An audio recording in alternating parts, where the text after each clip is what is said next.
Anchal കൈപ്പള്ളിമുക്ക് society ജംഗ്ഷനിൽ നിർമ്മാണം പൂർത്തീകരിച്ച കാത്തിരിപ്പ് കേന്ദ്രത്തിന്റെ ഉദ്ഘാടനം നടത്തി. ഇടമുളയ്ക്കൽ ഗ്രാമപഞ്ചായത്ത് വൈസ് പ്രസിഡന്റ് അജയൻ ചടങ്ങിന്റെ ഉദ്ഘാടന കർമ്മം നിർവഹിച്ചു. ഇവിടെ ഒരു ബസ് കാത്തിരിപ്പ് കേന്ദ്രം ഉണ്ടായിരുന്നു. അപ്പോൾ നമ്മുടെ അധ്യക്ഷനും സ്വാഗതം പറഞ്ഞ സഹാബൊക്കെ എല്ലാം വിശദമായിട്ട് പറഞ്ഞു. നമ്മുടെ ആയൂർ അഞ്ചൽ റോഡിൻ്റെ ഇവിടെ ഒരു കാത്തിരിപ്പ് കേന്ദ്രമുണ്ട്. പക്ഷേ അത് നമുക്കൊരു പ്രയോജനവും ചെയ്യുന്നു. അതിനകത്തിരുന്ന് ബസ് നിർത്തും. അപ്പോൾ ഇവിടെ നിർത്തിയിട്ട് തൊട്ടടുത്ത സ്ഥലത്ത് തന്നെ ബസ് നിർത്തണമെന്ന് പറഞ്ഞാൽ നടക്കുന്ന കാര്യമല്ല. ഇപ്പോൾ അപ്സര ഫൈനാൻസ് എന്ന സ്ഥാപനം പൈസ ഉണ്ടായിട്ട് കാര്യമില്ല, അത് ചിലവാക്കാനുള്ള മനസ്സും കൂടെ ഉണ്ടായെങ്കിൽ. അപ്പോൾ അദ്ദേഹത്തിന് ഇത് തോന്നിയതിൽ വളരെ സന്തോഷമുണ്ട്. ഇപ്പോൾ സ്വാഭാവികമായിട്ടും ഇത് നൂറുകണക്കിന് ആളുകൾ പോകുന്ന ഒരു ജംഗ്ഷനാണ്. അപ്പോൾ സ്വാഭാവികമായിട്ടും ബസ് കാത്തിരിപ്പ് കേന്ദ്രം ഇവിടെ അടിയന്തരമായിട്ട് ഉണ്ടാവേണ്ട കാര്യമാണ്. അപ്പോൾ അതിന് വലിയ സഹായം ഈ അപ്സര ഫൈനാൻസ് നടത്തിയതിൽ വളരെ സന്തോഷമുണ്ട്. ഒരുപാട് കാര്യങ്ങളിലേക്ക് നിന്നും ഞാൻ പോകുന്നില്ല. കാര്യം ഇവിടെ ആയൂർ അഞ്ചൽ റോഡിൽ ബസ് കാത്തിരിപ്പ് കേന്ദ്രം ഈ റോഡ് പണിക്കാർ തന്നെ കോൺട്രാക്ട് തന്നെ ഒരുപാട് ചെയ്തിട്ടുണ്ട്. പക്ഷേ അത് ഒരുപാടെണ്ണം നമുക്ക് പ്രയോജനപ്പെടുന്നതാണ്. അപ്പോൾ ഇവിടെ ഒരു കേന്ദ്രം ഇവിടെ നാട്ടുകാരുമായി ബന്ധപ്പെട്ട് അപ്സര ഫൈനാൻസ് നടത്തിയതിൽ വളരെ സന്തോഷമുണ്ട്. പൊതുപ്രവർത്തകനും CPM നേതാവുമായ advocate Ravindranath, CPM Edamulakkal local committee secretary Saju തുടങ്ങിയ നിരവധി പൊതുപ്രവർത്തകർ, നാട്ടുകാരും ചടങ്ങിൽ പങ്കെടുത്തു. കൈപ്പള്ളിമുക്കിൽ അക്ഷര ഫിനാൻസ് എന്ന സ്ഥാപനം നടത്തുന്ന സിബിയുടെ സാമ്പത്തിക സഹായത്തോടെയാണ് സൊസൈറ്റി ജംഗ്ഷനിലെ ബേക്കറി ഉടമ വിമൽ, പ്രദേശവാസികളായ ഭാസ്കരൻ, ബേബി, റെജി തുടങ്ങിയവരുടെ നേതൃത്വത്തിൽ പ്രദേശവാസികളുടെ കൂട്ടായ്മ രൂപീകരിച്ചാണ് കൈപ്പള്ളിമുക്ക് സൊസൈറ്റി ജംഗ്ഷനിൽ പൊതുജനങ്ങൾക്കാവശ്യമായുള്ള കാത്തിരിപ്പ് കേന്ദ്രത്തിന്റെ നിർമ്മാണം പൂർത്തീകരിച്ചത്.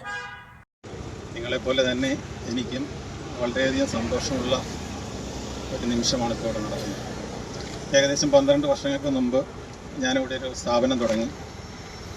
സ്ഥാപനം തുടങ്ങുന്ന സമയത്ത് അതിനു മുമ്പും അതിന് ശേഷമൊക്കെ പല പ്രൈവറ്റ് ഫിനാൻസുകളും ധനകാര്യ സ്ഥാപനങ്ങളും നമ്മുടെ നാട്ടിലുണ്ടായിരുന്നു. അവരിൽ നിന്നൊക്കെ കൈപ്പേറിയ ഒരുപാട് അനുഭവങ്ങൾ നമ്മുടെ ഈ നാട്ടുകാർക്ക് ഉണ്ടായിട്ടുണ്ട്.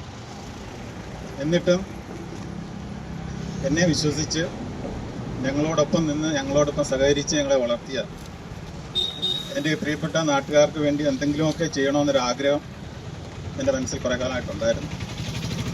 അങ്ങനെ ഒരു സാഹചര്യത്തിലാണ് നമ്മുടെ ബേക്കറി നടത്തുന്ന വിമൽ എന്ന് പറഞ്ഞാൽ നിങ്ങൾക്കറിയത്തില്ല, വിനോദ്. പുള്ളിയുടെ യഥാർത്ഥ ഒരു വിമലിനാണ്. കാരണം ഞങ്ങൾ 5 വയസ്സ് തൊട്ട് ഞങ്ങൾ ഒരുമിച്ചുള്ള പരിചയമാണ്. പുള്ളി ഇവിടെ വരുന്നതിന് മുന്നേ തന്നെ ഹൈഡ്രയിൽ വെച്ചുള്ള ഞങ്ങൾ ഒരുമിച്ച് പഠിച്ചു വളർന്നതാണ്. ഇപ്പോൾ വിമൽ എൻ്റെ അടുത്ത് പറഞ്ഞു, ഇവിടെ നാട്ടുകാർക്ക് വണ്ടി കയറി നിൽക്കാൻ, വണ്ടി കാത്തു നിൽക്കുന്നതിന് വേണ്ടി മഴയും വെയിലും ഒക്കെ കൊണ്ടിട്ട് നിൽക്കുകയാണ്. അപ്പോൾ അവർക്ക് വേണ്ടി എന്തെങ്കിലും ഒരു സഹായം ചെയ്ത് കൊടുക്കുക, ഒരു വെയിറ്റിംഗ് ഷെഡ് ചെയ്ത് കൊടുക്കാൻ പറ്റുമോ എന്നൊരു അഭിപ്രായം എൻ്റെ അടുത്ത് ചോദിച്ചിട്ടുണ്ട്. 100% ഞാൻ സമ്മതിച്ചു. പക്ഷേ ഞാൻ ഒറ്റ കാര്യമേ പുള്ളിയോട് പറഞ്ഞിരുന്നുള്ളൂ, ഇതൊരു ഗവൺമെൻറ് പ്രോപ്പർട്ടിയാണ്, സർക്കാരിൻ്റെ സ്ഥലമാണ്. അപ്പോൾ സർക്കാരിൻ്റെ നിബന്ധനകൾ പാലിച്ച് നിയമപ്രകാരമായിട്ടുള്ള എല്ലാ രേഖകളും ശരിയാക്കി തരാമെന്നുണ്ടെങ്കിൽ എത്ര രൂപയാണെങ്കിലും ഞാനൊരു വെയിറ്റിംഗ് ഷെഡ് ഉണ്ടാക്കി തരാമെന്ന് പറഞ്ഞു. സൊസൈറ്റി ജംഗ്ഷനിൽ മുൻപുണ്ടായിരുന്ന കാത്തിരിപ്പ് കേന്ദ്രം വാഹനം വന്നിടിച്ചതിനെ തുടർന്ന് പ്രദേശവാസികൾ മഴയത്തും വെയിലത്തും ബസ് കാത്തു നിൽക്കുന്നതിന് വേണ്ടി ഏറെ ബുദ്ധിമുട്ടുന്നത് വിമൽകുമാറിന്റെ ശ്രദ്ധയിൽപ്പെടുകയും ചെയ്തു. തുടർന്ന് ഒരു കൂട്ടായ്മ രൂപീകരിച്ച് അപ്സര ഫിനാൻസ് ഉടമയായ സിബിയുടെ സാമ്പത്തിക സഹായം കൂടി എത്തിയതോടുകൂടിയാണ് പൊതുജനങ്ങൾക്കാവശ്യമായ കാത്തിരിപ്പ് കേന്ദ്രം നിർമ്മിക്കാൻ കഴിഞ്ഞത്. സാമ്പത്തിക സഹായം നൽകി കാത്തിരിപ്പ് കേന്ദ്രം നിർമ്മിച്ച സിബിയെയും മുതിർന്ന പൊതുപ്രവർത്തകനെയും ചടങ്ങിൽ ആദരിച്ചു. കാത്തിരിപ്പ് കേന്ദ്രം ഇവിടെ റോഡിന്റെ വികസനവുമായി ബന്ധപ്പെട്ട് ഈ കാത്തിരിപ്പ് കേന്ദ്രം ഇവിടെ നിന്ന് മാറ്റുകയുണ്ടായി. അതിനുശേഷം ഈ കാത്തിരിപ്പ് കേന്ദ്രം ഇവിടെ ഇതുവരെയും ഇന്നാൾ വരെയും ഈ കാത്തിരിപ്പ് കേന്ദ്രം ഇവിടെ ഉണ്ടായില്ല.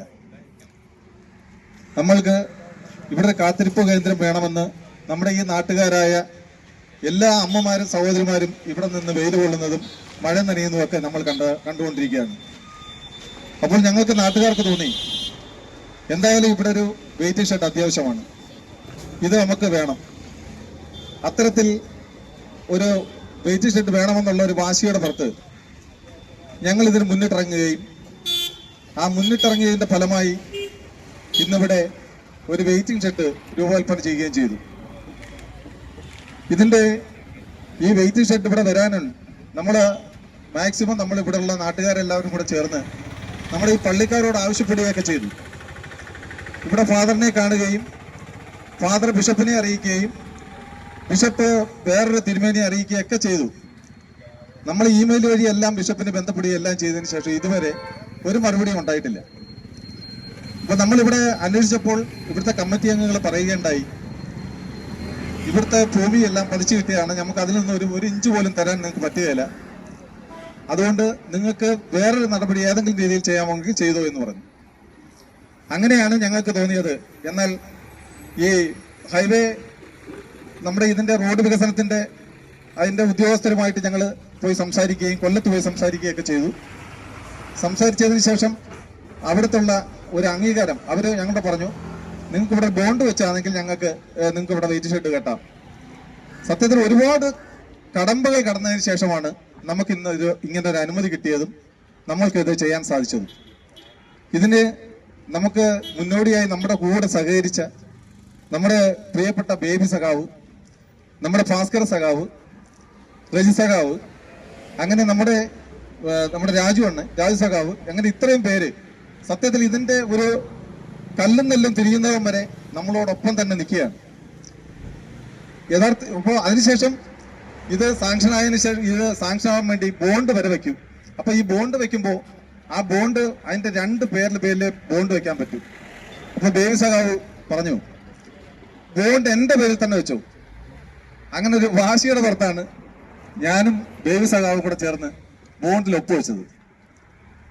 എന്തായാലും കൊള്ളാം, ഞങ്ങൾക്കത് അംഗീകരിച്ച് കിട്ടുകയും ഞങ്ങളത് ഇവിടെ സ്ഥാപിക്കുകയും അതിൻ്റെ ഒരു ഇത് ചെയ്യാനായിട്ട് നമ്മളൊരാളെ കണ്ടെത്തുകയും അങ്ങനെയാണ് നമ്മുടെ അപ്സര ഫിനാൻസ് ആയിട്ട് ബന്ധപ്പെട്ട് ഇത് ചെയ്യുന്നത്. അപ്പം ഇത്രയൊക്കെ കൊണ്ടെത്തിച്ചതിൽ ഒരുപാട് കടമ്പകൾ കടന്നു. അഞ്ചൽ ആയൂർ റൂട്ടിൽ റോഡ് വികസനത്തിന്റെ ഭാഗമായി പൊതുജനങ്ങൾക്ക് പ്രയോജനം ചെയ്യാത്ത തരത്തിൽ പല ഭാഗങ്ങളിലായാണ് കാത്തിരിപ്പ് കേന്ദ്രങ്ങൾ നിർമ്മിച്ചിരിക്കുന്നത്. ജംഗ്ഷനിൽ കാത്തിരിപ്പ് കേന്ദ്രങ്ങൾ നിർമ്മിക്കാതെ ജംഗ്ഷൻ വിട്ടുള്ള സ്ഥലങ്ങളിലാണ് കാത്തിരിപ്പ് കേന്ദ്രങ്ങൾ കരാറുകാർ നിർമ്മിച്ചിരിക്കുന്നതെന്ന് നാട്ടുകാർ പറഞ്ഞു. റിപ്പോർട്ടർ സജി, അഞ്ചൽ. രാധാസ്, ചൗക്ക് റോഡ്, പുനലൂർ. 2 പതിറ്റാണ്ടിലേറെയായി പുനലൂർ നിവാസികളുടെ വസ്ത്രസങ്കല്പങ്ങൾക്ക് മാറ്റുകൂട്ടിയ പുനലൂർ രാധാസ് കൂടുതൽ വിശാലതയിലേക്ക് നവീകരിച്ചിരിക്കുന്നു. പരിശുദ്ധ പട്ടിൽ തീർത്ത വിവാഹ വസ്ത്രങ്ങളും വർണ്ണവിസ്മയങ്ങളും modern traditional gents wear, kids wear തുടങ്ങി നിങ്ങൾ ആഗ്രഹിക്കുന്ന വസ്ത്രസങ്കല്പങ്ങൾ പുനലൂർ രാധാസിലെ വിപുലീകരിച്ച ശേഖരത്തിൽ നിന്നും സ്വന്തമാക്കാം. കോവിഡിനെതിരെ കരുതലിനും ജാഗ്രതയ്ക്കും മുൻഗണന നൽകുന്ന പുനലൂർ രാധാസ് മുഴുവൻ സ്റ്റാഫിനും വാക്സിൻ എടുത്തും സർക്കാർ കോവിഡ് മാനദണ്ഡം പാലിച്ചും തുറന്നു പ്രവർത്തിച്ച് ജനസുരക്ഷ ഉറപ്പാക്കുന്നു. കാലങ്ങളായി ഉപഭോക്താക്കൾ വിശ്വാസമർപ്പിച്ച രാധാസ് സ്പെഷ്യൽ റേറ്റിനും മനസ്സിനിണങ്ങിയ വസ്ത്രശേഖരത്തിനും ഗുണമേന്മയ്ക്കും കോട്ടം വരാതെ മുന്നോട്ടു പോകാൻ പുനലൂർ രാധാസിനെ പ്രാപ്തരാക്കിയ പ്രിയ ഉപഭോക്താക്കൾക്ക് 1000 നന്ദി.